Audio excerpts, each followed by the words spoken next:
was the lying by our administration that really got to me.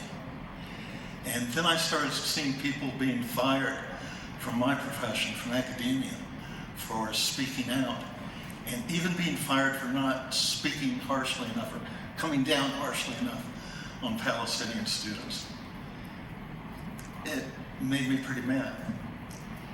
And I'm not in a position where I would be fired. And that's the reason a lot of boomers are showing up to these protests. We're not in a position to be fired, a lot of us.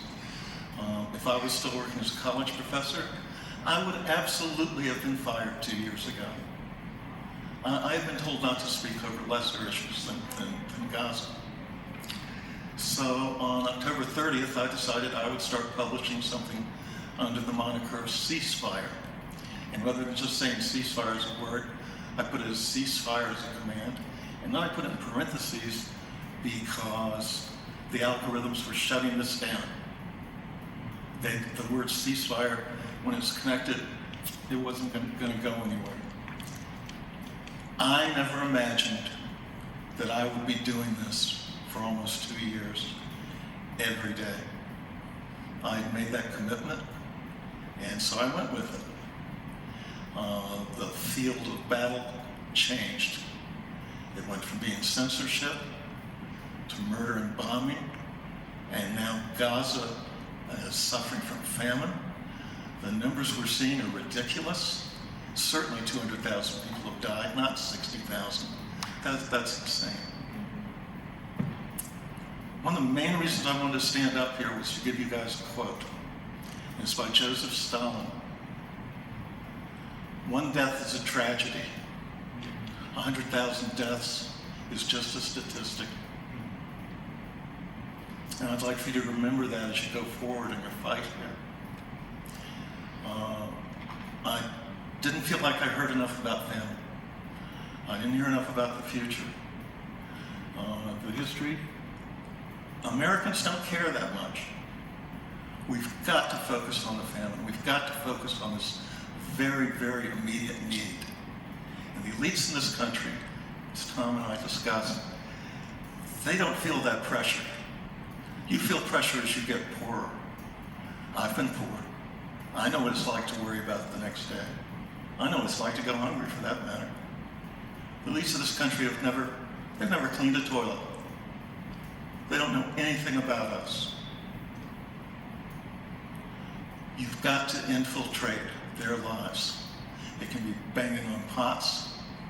It can be writing op-eds. It can be on Facebook. But you have to do it. I would also like to say that in the protests I've been to, in the context of this culture, have been too confrontational.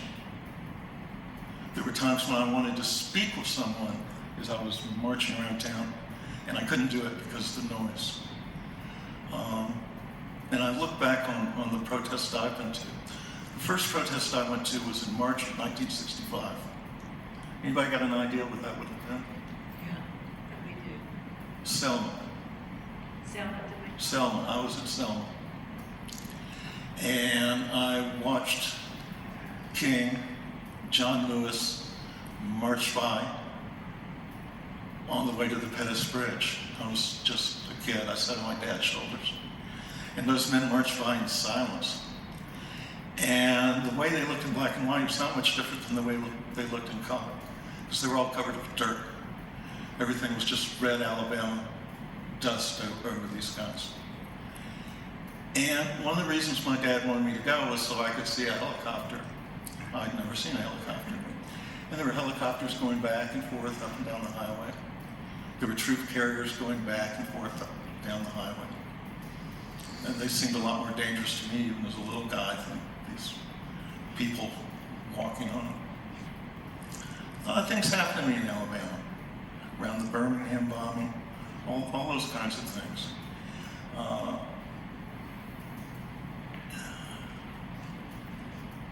I think you have to respect the culture you're in.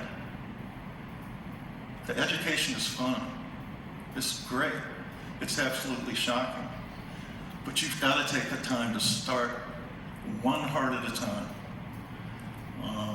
All of these things that we're doing that are broadcast, that's great. But I'll tell you, I've been involved in 2 congressional campaigns and a mayoral campaign. And the most powerful thing you can do is canvass. You can go out there and speak to other people face to face. Young man, I really appreciate what you said. Go out there and canvass. Infiltrate these groups. As somebody who worked for the Democratic Party, believe me, we were infiltrated. It goes on all the time. You need to infiltrate these groups and start changing the culture around Gaza and around Zionism. It wasn't easy for me to make that break either. The high school in my community is called Mount Zion High School. Okay? It's just an assumption that you move forward with. But the quote by Stalin, the other place I wanted to take that was Hind Rajab. Hind Rajab is the most important person on the planet right now. Don't ignore it. Push it. What Stalin said is true. People want that story they can relate to. Hind Rajab is the new Anne Frank.